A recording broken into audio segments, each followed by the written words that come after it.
Hey you, and welcome to my channel. My name is Tina and my aim is to improve your drawings just like others have done for me when I just started out.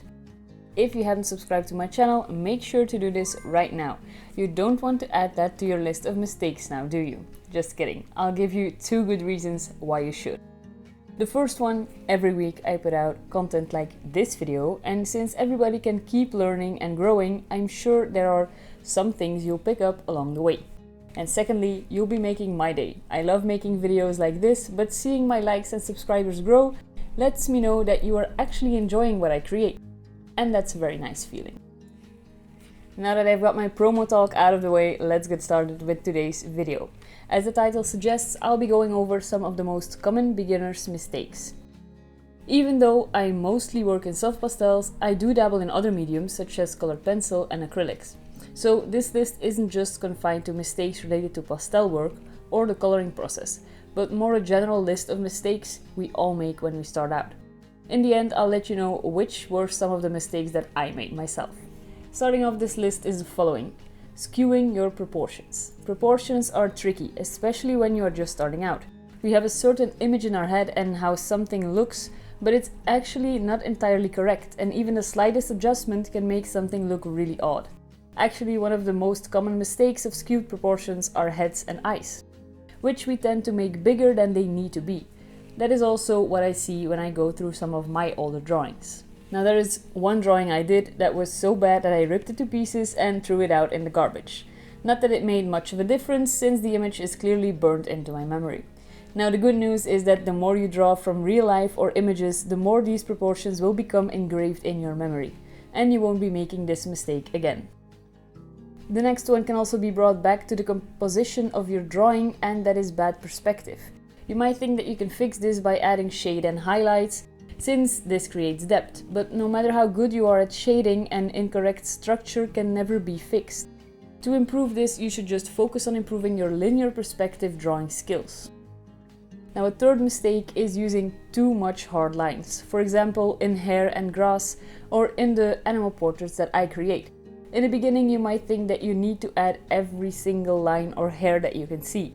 But this would be overkill. Nothing in life is made out of hard lines. Everything we see is made out of color and shadows. It will take a while before you're good at it, but you should learn to use shapes and shadowing to suggest texture. This isn't to say that hard lines don't have their place in an art piece, but in general, and especially when it comes to realism, you should use them sparingly. A rookie mistake when it comes to coloring with using pencils is pushing too hard with your pencil. The paper that you draw on has some tooth to it. Paper isn't just flat, even though it looks like that. In reality, it has got little valleys and hills, and it's those valleys that dispense your pigment. How much pigment is of course dependent on the paper that you use. The problem is that when you press too hard, you will damage those tiny hills and actually flatten the paper.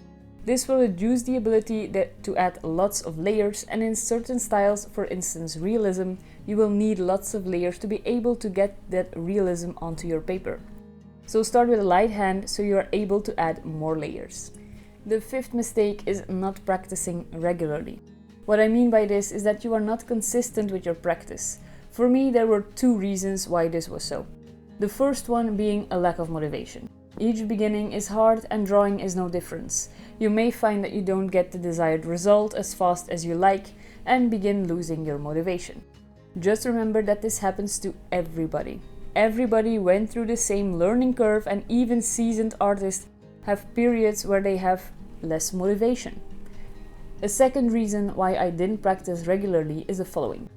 I could go days without drawing, and then on day 6 I would draw for 5 hours. This could be because I was feeling inspired that day, or simply because I didn't have the time the 5 previous days. Now, whatever the reason, it doesn't matter how much you practice in one go if you don't practice often enough. As cliché as it might sound, good repetition is the mother of all skills. If you're like me, there is only one thing that I found that helps me, and that is to schedule your practice time. In order to minimize the inconsistency in your practice, you should set a schedule, one that you are able to stick to. It's better to spend 15 minutes each day than to spend 2 hours each week. Keep this in mind. The 6th mistake is just to focus on subjects while ignoring the background.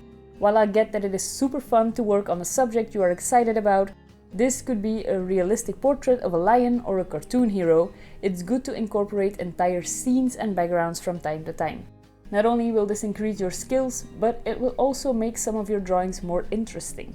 And most importantly, it will keep you from always drawing floating subjects in isolation. Following the previous mistake, when you start incorporating backgrounds, don't make the mistake of putting your main focal point in the very center of the painting. Composition-wise, this will result in a more dull piece. Sometimes it will look good though, but in general you want to create more dynamic in your pieces, and putting it in the middle will not achieve this. There is another small reason why you would want to avoid this. If your main focal point is central, it will tend to make the eye of the viewer stick there, making them miss out on a lot of your artwork. The 8th mistake is not expanding your skills. I know it's easy to stick with what you know. After all, this comes easy and you know that you will like the result. But always repeating the same thing will end up boring you, so for your own sake, let's switch it up sometimes. Doing something different, whether it's another style or a new medium, can only be beneficial. You will grow as an artist, your skill will improve, and you can keep things fresh.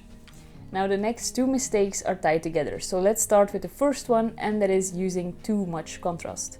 Contrast is pretty important in art. It's one of the building blocks of good art. It's pleasing for the eye and can help achieve that sense of depth. That being said, it's easy to go overboard with it. Using too much can tire the viewer's eye and make the painting seem less authentic. The same goes for the other way around, using too little contrast. In general, it's best to up certain areas of your painting in contrast to create a visual pleasing piece. However, you still need enough contrast in your overall drawing, or it will end up looking a bit dull and flat. Finding the right balance is tricky, but the more you practice, the better you will get at it. Number 11 is not knowing when to stop. As an artist, you will keep seeing things that you can adjust, alter, better. The problem is that this is a very time-consuming process without necessarily making your artwork a better piece for it. And even worse, you're bound to overdoing it and end up with a mistake that you can't fix anymore. Directly following the previous one is starting and not finishing. A lot of creative types want to do so many things at once that they will start a million things and not finish a single one. You can keep yourself in check by allowing you to work on 2 things at once, but no more. This way you can switch projects when you feel an itch to, but you will be able to finish projects as well. Now number 13 on the list relates to the lighting in your painting. We see because of light, so it's only natural that we incorporate it into our drawing. The problem is that in the beginning we are likely to add the same lighting everywhere, but in real life there are always shadows and highlights, so don't forget that in general one side will be lighter or darker than the other side. Including a more dynamic lighting will also result in a more dynamic piece. And for the last one, I'm ending this list with the first thing you should stop doing if you're doing it, and that is to compare yourself and your artwork to other artists. This is a rather depressing thing to do because you will always find somebody who is better than you, whether that is their artistic skill, in the amount of sales they have, or even just in the amount of followers. So the comparison game is a game that you can never win. Also, it takes time to build all these things up, and there is no reason to beat yourself up along the way. Okay, so you're interested to learn which of these mistakes that I made when I started out? Well, all of them. There isn't a single thing on the list that I did not do. Luckily for me, times have changed and I am not making them anymore. Or at least 99% of the time, I'm not making them anymore. So if you're a newbie, don't worry if you recognize some of these mistakes. Try to tackle one at a time so you don't become overwhelmed and you will be out of the newbie territory really soon. Thank you for watching. I hope you enjoyed this video. If you did, make sure to give it a thumbs up. And I also have a lot of other videos on my channel that might interest you. So definitely check them out. Next Friday, I'll be back with another video. See you then, and in the meantime, I hope you have a great week.